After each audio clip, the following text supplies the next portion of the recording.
Yo, official boy, Priest Babylon Killer. Oya, mtaa kwa mtaa, street session, ghetto dreams. Leo nimeingia kwa mwanangu hapa. Hii ni saluni, ukiangalia kwa nje hivi ni kama saluni ya kike, lakini kuna mshikaji mwenzetu anaamua kusema acha na mimi niingie ndani nifanye kazi. Yeye yuko ndani huko anafanya kazi ya kusuka, anawaosha watu nywele, anapata chochote kitu.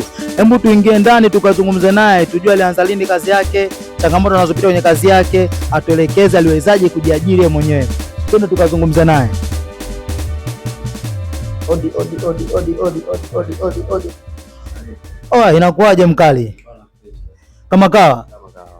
Vipi, unaitwa nani na umetokea mkoa gani? Kwa jina naitwa Said Juma, nimetokea mkoa wa Mwanza. Said Juma, umetokea mkoa wa Mwanza. Vipi, hii kazi una miaka mingapi nayo? Kwa sasa nina kama miaka 4 ninafanya. Kwa hiyo wewe unaosha nywele, unasuka nywele, kila kitu fresh? Nafanya fresh. Vipi, changamoto tunazopitia wewe kwenye hii kazi, hususa wewe kama wewe mtoto wa kiume kukaa kwenye saluni kama hivi, ni changamoto ipi na ipi? Changamoto ni nyingi, ila zaidi ni kujua majukumu yako na kujaribu kuweka mazingira ambayo yatafanya hata mteja anapokuja kwenye ofisi yako ajua anahudumiwa sehemu ambayo ni sahihi na haina mambo mengi. Changamoto zaidi zipo kwa wanawake, kwa sababu unajua mimi ni mtoto wa kiume, by the way nahudumia watoto wa kike. Kwa hiyo kuepuka hizo changamoto hasa upande wa wanawake ni kujitahidi sana kuweka nidhamu kwenye kazi.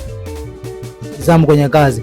Na wewe kama wewe una ushauri gani kwa wale vijana ambao wako mtaani sasa hivi wanalalamika kwamba ajira hakuna, kazi hakuna, wapo tu ndani wanasubiria kwamba waitiwe kazi zikitokea, wakati wewe uliamua kutoka mwenyewe na kwenda kuzitafuta ajira zilipo na ukafanya kazi, una ushauri gani kwao?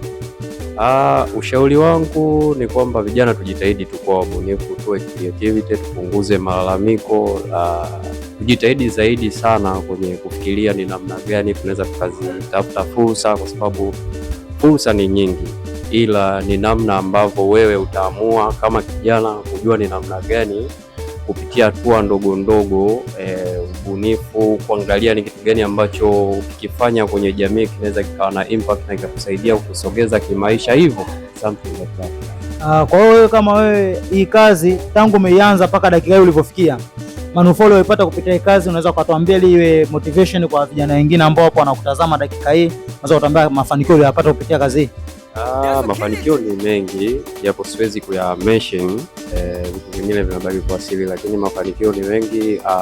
Kwanza, moja ya mafanikio mengine yaliyopo ni connection, ni kwamba unakutana, unafahamiana na watu tofauti, kitu ambacho kama ungekuwa umekaa ndani isingekuwa rahisi. Kwa hiyo lakini kama nilivyoongea, siwezi kuainisha nikataja kwamba nimepata hatua hii na hii, ila mimi zaidi kitu pekee ambacho naweza kuwashauri vijana wenzangu wajitahidi kutoka na kuumiza vichwa, kuangalia kitu gani wanaweza wakafanya. Sio lazima uwe na hela nyingi, kiasi chochote cha pesa ukiamua kukiwekeza na ukatulia na ukaamua kukiwekea malengo na misingi na ukawa unaangalia future yako ya kesho, kinaweza kikakusaidia kutoa hatua moja kwenda hatua nyingine. Usisubiri pesa nyingi, usisubiri kiwango kikubwa cha pesa ili uweze kufuata ndoto zako. Kiasi chochote ulichonacho ukiamua kukiwekeza, inaweza kaja kubadilisha kesho yako wewe. Asante sana. Ni mimi official boy Priest Babylon Killer. Nilikopo Tabata leo Chang'ombe. Nilikopo na mwanangu ambaye anafanya kazi kama ulivyoiona hapa.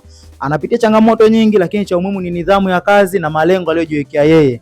Baada ya miaka kadhaa anataka kufika wapi, ni yeye mwenyewe anafahamu. Kwa hiyo cha muhimu ni nidhamu ya kazi na kupambana, toka nje, tafuta connection ili uweze kupata kazi. Asante sana.